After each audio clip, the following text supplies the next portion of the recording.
Thank you. The floor goes to the distinguished delegate from the UK. Thank you, Mr. President. The United Kingdom thanks the Government of Laos for its detailed national report and welcomes its commitment to the UPR process.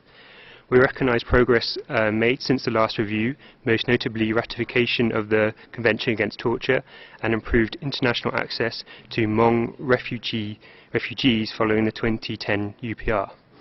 We remain concerned about restrictions on civil society, land expropriation compensation mechanisms, the right to freedom of religion or belief, and the practical implementation of Laos' existing human rights commitments.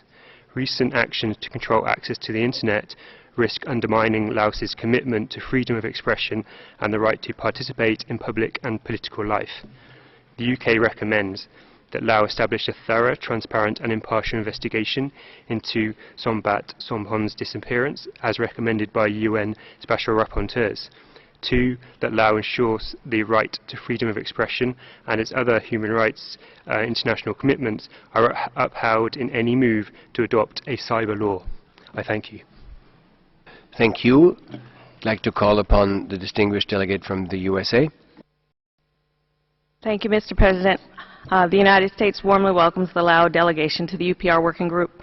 We remain deeply concerned about human rights situation in Laos, including severe restrictions on freedom of expression, peaceful assembly, association, and religion, as well as the right to take part in periodic and genuine elections.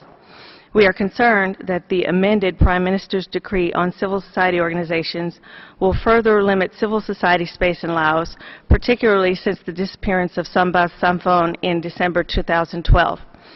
We are concerned that the September Prime Minister's decree criminalizing the spread of false information about the government online will be used to unduly limit the freedom of expression, particularly expression critical of the government.